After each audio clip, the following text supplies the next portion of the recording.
은행이라는 곳이 늘 차갑게만 느껴질 때가 있습니다. 도장 하나 잘못 찍었다고, 서류 하나 빠졌다고, 그 짧은 말 한마디에 기운이 쭉 빠질 때가 있지요. 그런데요, 어느 날, 은행에서 돈을 찾으려던 한 할머니에게 직원이 전표를 건네며 그 뒤에 아주 기묘한 문장을 적어 놓았습니다. 할머니, 빨리 도망치세요.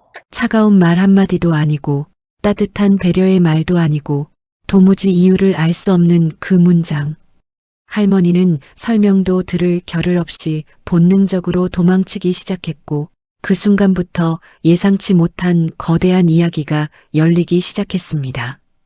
오늘 이야기는 바로 그 도망치라 적힌 전표 한 장에서 시작됩니다. 오늘의 이야기 시작합니다. 구독하고 함께 하세요.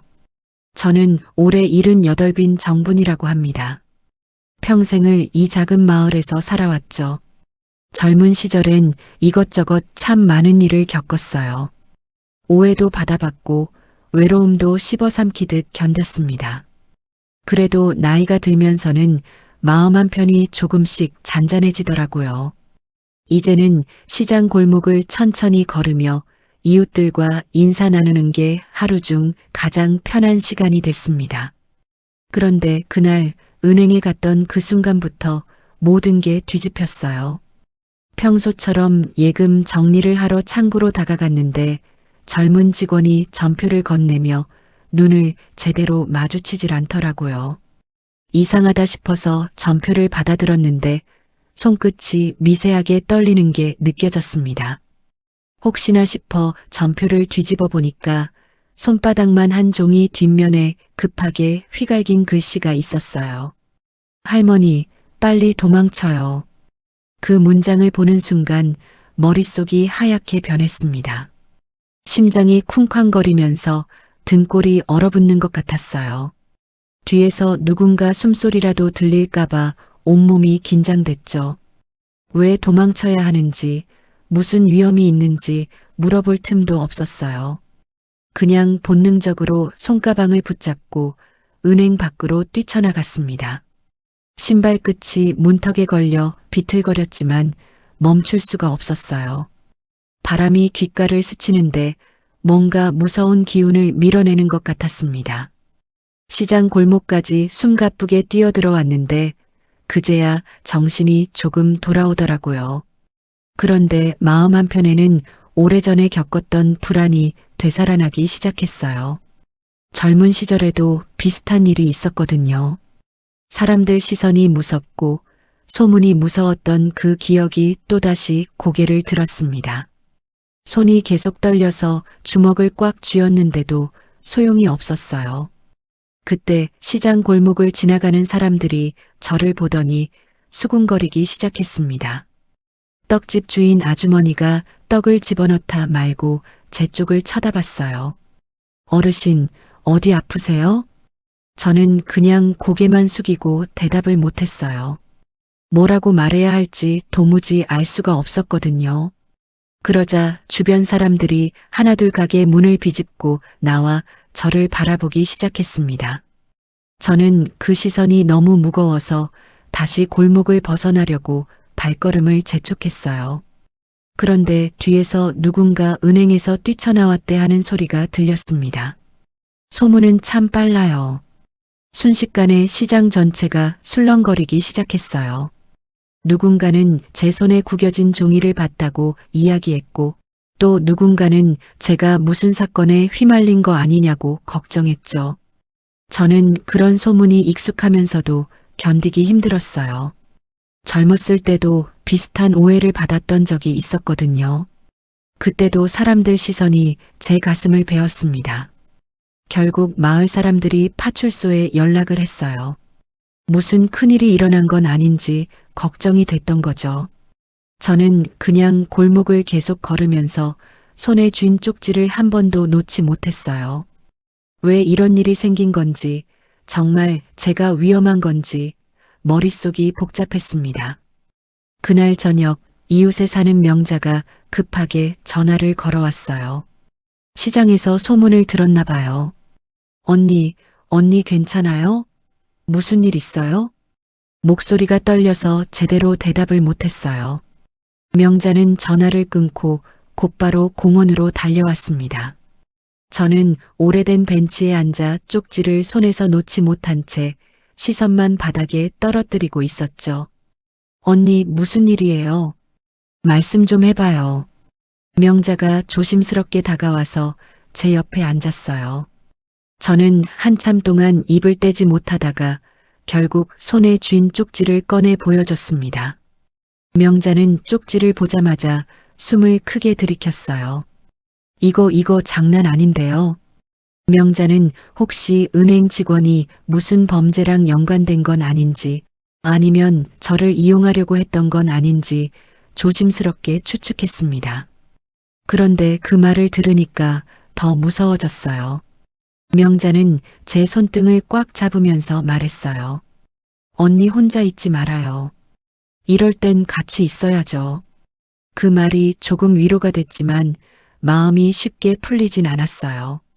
오래된 상처가 흔들리는 것 같았거든요. 명자는 저를 집까지 데려다 주기로 했습니다. 바람이 벤치 아래로 낙엽을 굴리며 지나갔어요. 저는 그 낙엽을 보면서 생각했습니다. 저 직원은 정말 어떤 의도로 그런 쪽지를 준 걸까요? 집에 도착하니까 문턱을 넘는 것조차 무거웠어요. 오래된 기억의 문이 함께 열리는 것 같았습니다. 젊은 시절 마을에서 억울한 오해를 받았던 그날이 떠올랐어요. 그때 사람들 시선이 지금이랑 똑같았습니다. 저는 집 안에 들어가자마자 본능적으로 방문을 잠그고 커튼을 쳐버렸어요. 명자가 그런 제 모습을 보며 말했습니다. 언니, 너무 겁먹지 말아요. 우리 마을 사람들이 도울 겁니다. 그런데 그 말조차 귓가에 멀게만 들렸어요. 쪽지에 적힌 글씨가 자꾸만 머릿속에서 커졌습니다. 도망쳐요. 그 단어가 과거의 공포를 끌어내리는 것 같았어요. 저는 침대 끝에 걸터앉아 창밖을 바라봤습니다. 은행 창구에서 쪽지를 건넨 그 젊은 직원의 눈빛이 자꾸 떠올랐어요. 두려움이 담긴 얼굴이었는데 또 다른 감정도 깃들어 있었던 것 같았습니다. 뭔가 절박하게 말하려는 듯한 표정이었죠. 명자는 자리를 떠나기 전에 다시 말했어요. 저녁에 내가 또 올 테니 혼자 너무 오래 있지 마요. 문이 닫히고 나니까 집안에 정막이 내려앉았습니다. 그 고요함 속에서 저는 문득 떠오른 기억 때문에 몸을 잠깐 굳혔어요. 혹시 그 직원이 옛날에 제가 알던 아이와 같은 사람은 아닐까 하는 생각이 스쳤거든요. 한편 파출소에서는 김동혁 순경이 바쁘게 움직이고 있었습니다. 동혁은 시장 사람들의 제보를 받고 즉시 은행으로 향했어요. 은행 안은 평소와 다르지 않아 보였지만 직원들 표정은 어딘가 긴장돼 있었습니다. 동혁이 무슨 일인지 물어보자 직원들은 서로 눈치만 보며 잘 모르겠다고 대답했어요. 그런데 문제의 직원 박지우는 자리에 없었습니다. 책상은 비어 있었고 사물함을 확인하니 정돈된 서류들 사이에 휴대전화만 보이지 않았어요. 동혁은 이걸 보고 예사롭지 않다고 판단했죠. CCTV를 요청해 확인하니까 지훈이 제게 전표를 건네고는 곧바로 창구 뒤편으로 사라졌더라고요. 그의 얼굴에는 분명 두려움이 스쳐 지나갔습니다. 동혁은 지훈의 행동이 단순한 실수나 당황이 아니라 뭔가를 보고 판단한 움직임이라고 느꼈어요. 지점장은 평소 조용하고 성실한 청년이었다고 설명했지만 오히려 그 말이 의문만 더했습니다. 왜 성실한 청년이 어르신한테 도망치라는 쪽지를 주었을까요? 그리고 왜 그 직후에 사라진 걸까요? 동혁은 지훈의 주소지와 과거 기록을 더 확인해 보기로 했습니다. 다음 날 동혁은 지훈의 원룸을 찾아 조용한 외곽 지역으로 발걸음을 옮겼어요. 건물 앞에는 오래된 간판과 낡은 담장이 있었습니다. 건물 주인은 지훈이 최근까지 피곤해 절어 다니는 모습을 자주 봤다고 말했어요. 동혁은 방 안에 들어가 책상 위에 남겨진 메모들을 살폈습니다. 메모에는 어르신, 보호, 기록 같은 단어가 불규칙하게 적혀 있었어요. 그런 단어들은 누군가를 지키려는 사람의 생각처럼 보였죠. 방 구석에는 오래된 마을 사진 몇 장이 널려 있었어요. 그 중에는 오래전 마을 행사에서 찍은 단체 사진도 있었고 어린아이들이랑 같이 찍은 사진도 있었습니다. 그 사진 속 어느 구석에 젊은 시절 제 모습도 희미하게 보였어요. 동혁은 그 사진들을 손에 들고 천천히 조명으로 비춰봤습니다. 왜 지훈이 그 사진을 갖고 있었는지 의문이 생겼죠. 동혁은 정리해둔 지훈의 서류와 짐을 훑으며 이건 누군가를 돕기 위한 준비처럼 보인다고 생각했습니다. 잠시 후 바람이 창문 틈으로 들어와 사진 한 장을 바닥으로 떨어뜨렸어요. 건져 올린 사진 뒷면에는 작은 글씨가 있었습니다. 그 글씨는 오래된 마을의 기억을 떠올리게 하는 단서였어요. 동혁은 지훈과 가까웠다는 직장 동료를 찾아가 조심스럽게 이야기를 꺼냈습니다.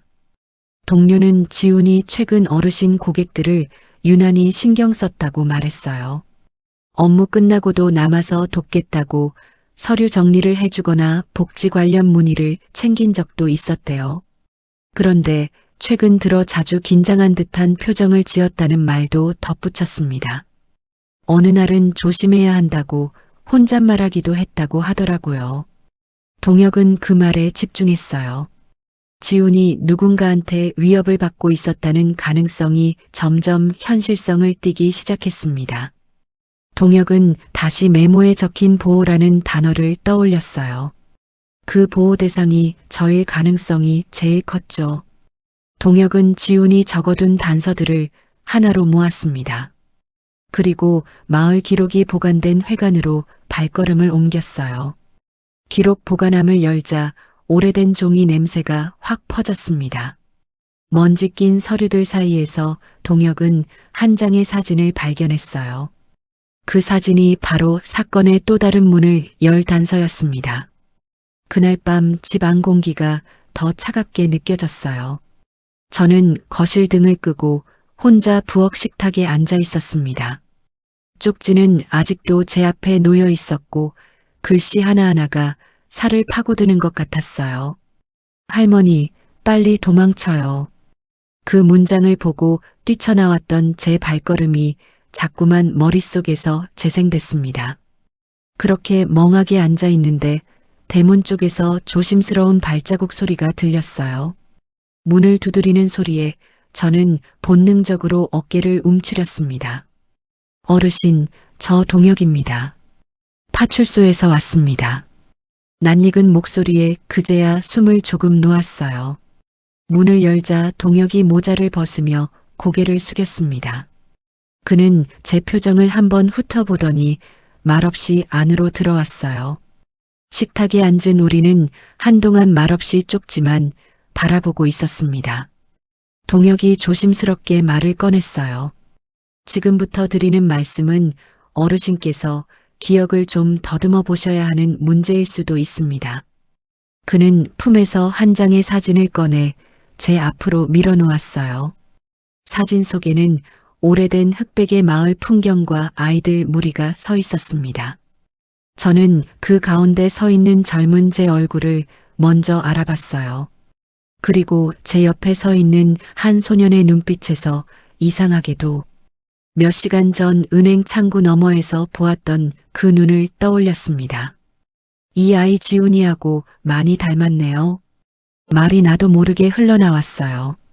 저와 그 청년이 생각보다 더 오래전부터 엮여 있었던 걸까요? 그날 밤은 제대로 잠을 이루지 못했습니다. 사진 속 소년의 얼굴이 눈을 감을 때마다 떠올랐어요. 새벽녘이 되어서야 겨우 눈을 붙였다가 해가 중천에 뜰 무렵 간신히 몸을 일으켰습니다. 머리를 감싸쥔 손끝이 묵직했어요. 기억이 나야 하는데 저는 조용히 외투를 걸치고 집을 나섰어요. 발걸음이 향한 곳은 오래전에 문을 닫은 초등학교 자리였습니다. 지금은 운동장만 남고 건물은 거의 허물어져서 공터처럼 보였어요. 하지만 제 기억 속에서 이곳은 아이들의 웃음과 발자국 소리로 가득한 곳이었습니다. 저는 천천히 운동장 한가운데 서서 사방을 둘러봤어요. 어느 한쪽 귀퉁이 예전에 그네가 있던 자리가 눈에 들어왔습니다. 그 앞에 자주 앉아있던 한 아이가 있었어요. 말수가 적고 늘 책가방을 가슴에 꼭 끌어안던 아이였죠. 저는 그 애의 이름을 떠올리려고 애썼습니다. 얼굴은 사진 속 그 소년과 조금씩 겹쳐지고 있었어요. 그래, 그때도 혼자였지. 그 아이가 집에 돌아가기 싫어하던 날 저는 보리차를 끓여주고 잠깐 옆에 앉아 있었던 기억이 났어요. 그 따뜻한 컵을 양손으로 꼭 잡고 있던 가느다란 손가락마저 또렷해졌습니다. 하지만 이름은 끝내 떠올라주지 않았어요. 혹시 제가 잊어버린 그 아이가 지금의 지훈이와 이어져 있는 건 아닐까요? 운동장에서 돌아오는 길에 저는 발걸음을 돌려 파출소로 향했습니다. 이제는 숨기고 피한다고 해서 해결될 일이 아니라는 생각이 들었어요. 파출소 문을 열자 동혁이 바로 일어나 저를 맞이했습니다. 어르신 오셨네요. 그의 표정에는 어제보다 더 많은 생각이 얹혀 있는 듯 했어요. 저는 의자에 앉으며 손에 쥐고 온 쪽지를 다시 꺼내줬습니다. 이걸 준 아이 아니 그 청년 말인데 나하고 이전에 어딘가서 마주쳤던 것 같아요. 동혁은 잠시 눈을 감았다가 제가 이미 사진을 기억하고 있다는 듯 고개를 끄덕였어요. 그는 책상 서랍에서 다시 그 흑백 사진을 꺼내 제 앞에 놓았습니다. 이 사진은 예전에 이 마을에서 보호를 받던 아이들이랑 같이 찍은 거래요. 그 가운데 소년을 기억하십니까? 저는 사진 속 소년의 얼굴을 오래 들여다봤어요. 눈매, 입꼬리, 담은 입술. 그리고 그 곁에서 어색하게 웃고 있는 젊은 시절의 저. 저 아이 집에 돌아가기 싫다며 학교 끝나면 늘 운동장에 남아있던 애였어요. 입에서 새어나온 말이 저 자신을 놀라게 했습니다. 기억 저편에 숨겨둔 장면들이 하나, 둘 올라오고 있었어요. 어르신, 혹시 그 아이한테 따로 잘해주신 적 있으십니까? 저는 한참을 생각하다가 아주 작은 장면 하나를 조심스레 꺼냈어요. 어느 겨울이에요. 손이 너무 시리다길래 집에 데려와 보리차를 끓여줬어요. 장갑도 하나 꺼내줬지. 말을 하면서도 가슴 한쪽이 묵직하게 내려앉았습니다. 그때 저는 그 아이의 이름도 사정도 깊이 묻지 않았어요. 바쁜 날이 많았고 그 이후로는 세월이 휙휙 흘러가 버렸습니다. 동혁은 고개를 끄덕이며 조용히 말했어요. 지훈 씨가 고향으로 돌아온 이유가 있을지도 모르겠습니다. 저는 그 말의 의미를 다 헤아리지 못한 채 사진 위에 손을 살포시 얹었어요. 정말로 그 소년이 지금의 지훈일까요? 며칠 사이 마을 공기는 더 무거워졌습니다. 지훈이 아직 돌아오지 않았다는 소식이 사람들 입에서 입으로 전해졌어요. 저는 문 밖에 나가기가 조심스러웠지만 명자가 굳이 찾아와 제 팔을 붙잡아 끌고 나갔습니다. 언니, 이럴수록 같이 있어야 해요. 다들 걱정하고 있어요. 시장 골목으로 내려가자 상인들이 하나둘 우리를 향해 고개를 끄덕였어요. 그들의 눈빛에는 어제와 조금 다른 온기가 묻어 있었습니다. 떡집 주인은 지훈이 마지막으로 떡을 사가며 어르신들 이야기를 했다고 전해줬어요. 누군가는 그가 은행 근처와 실개천 주변을 자주 서성이는 걸 봤다고 말했습니다. 이야기들은 조각조각이었지만 하나로 모으니 한 사람의 마음이 그려지는 것 같았어요. 동혁이 시장 한가운데로 나와 말했습니다. 지금부터는 여러분 도움을 좀 받아야겠습니다. 지훈 씨를 찾는 게 우선입니다. 상인들은 각자 손전등과 휴대전화를 준비하며 실개천 쪽으로 함께 가자고 뜻을 모았어요. 예전 같으면 그 자리에 서 있는 것만으로도 숨이 막혔을 텐데 이상하게도 저는 조금 안심이 됐습니다. 제가 혼자가 아니라는 생각이 들어서였어요. 명자가 옆에서 팔짱을 끼며 말했습니다. 언니, 사람 사는 건 혼자 걱정한다고 나아지는 게 아니래요. 같이 걱정하면 길이 보인다잖아요. 그 말이 마음 깊은 곳에 천천히 내려앉았어요. 우리는 가로등이 드문드문 켜진 길을 따라 실개천 쪽으로 걸어 내려갔습니다. 물소리가 점점 커지고 밤 공기가 축축하게 옷깃을 파고들었어요. 어두운 둔덕 아래 누군가 웅크리고 있는 그림자가 눈에 들어왔습니다. 실개천 둔덕 아래 저는 숨을 삼킨 채 한 걸음씩 다가갔어요. 가까이 갈수록 그 웅크린 모습이 점점 또렷해졌고 결국 그는 고개를 천천히 들었습니다. 바람에 젖은 머리칼 사이로 보인 얼굴은 바로 지훈이었어요. 제 심장이 오래 묵은 종처럼 둔탁하게 울렸습니다. 어르신. 그의 목소리는 젖어 있었고 저는 순간 발끝이 흔들렸어요. 그 아이의 눈빛은 제가 기억하던 소년의 눈빛과 너무나 닮아 있었습니다. 저는 조심스럽게 손을 뻗어 그의 어깨를 만졌어요. 따뜻하지도 차갑지도 않은 체온이 손끝으로 스며들었습니다. 왜 이런 걸 겪어야 했니? 말을 끝내기도 전에 지우는 힘겹게 고개를 저었어요. 제가 어르신을 지키고 싶었어요. 그 말이 실개천 물소리에 섞여 퍼져나갔습니다. 옆에서 동혁이 지훈의 위팔을 잡아 부드럽게 일으켰고 명자는 제 손을 꽉 잡아 흔들리지 않게 붙들어줬어요. 저는 지훈의 걸음이 휘청이는 걸 보며 오래된 감정이 복받쳐 올라왔습니다. 지켜줘야 할 사람은 제가 그 아이를 지켜줬어야 했는데 지켜준 건 오히려 그 아이였어요.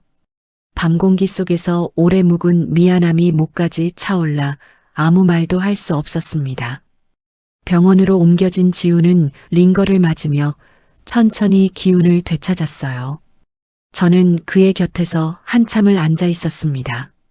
작은 숨소리 하나도 놓치고 싶지 않은 마음이었어요.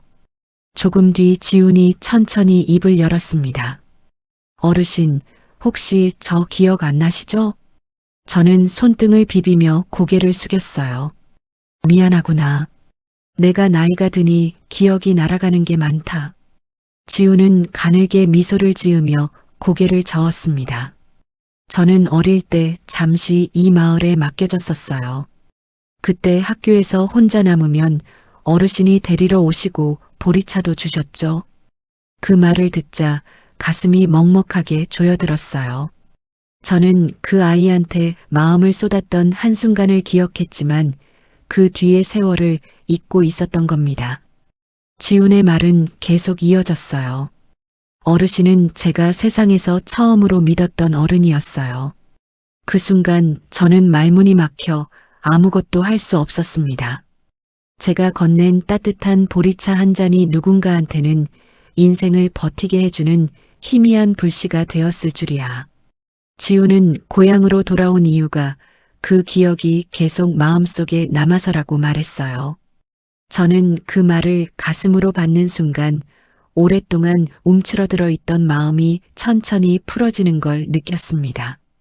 그토록 오래된 인연이 이 어두운 사건을 지나 다시 저를 찾아왔다는 사실이 믿기지 않았어요. 지훈은 계속 말을 이어갔습니다. 그런데 며칠 전에 은행에 이상한 사람이 들락거렸어요. 어르신을 노리는 것 같았습니다. 그래서 조심하라는 의미로 쪽지를 드렸던 거예요.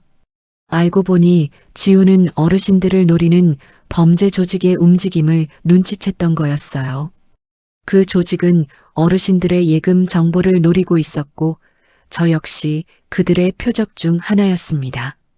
지훈은 자신이 직접 나서면 위험할 것 같아서 쪽지로 경고를 한 거였죠.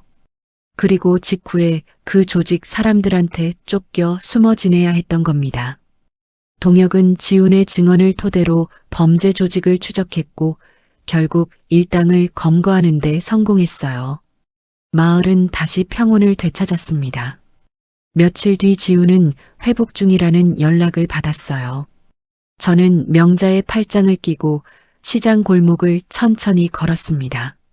가로등 아래 상인들이 하나둘 손을 흔들고 어르신 괜찮아요 하고 물었어요. 그 따뜻한 말들에 마음이 조금씩 물렁해졌습니다.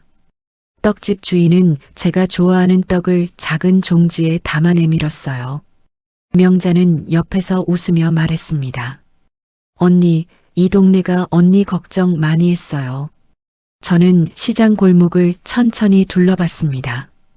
처음 도망쳐 들어왔던 그날과는 모든 공기가 달랐어요. 이제는 두려움 대신 저를 부르는 손짓들 이름을 불러주는 목소리들이 있었습니다. 지훈이 보여준 선의는 이 작은 마을에 퍼져 있었어요.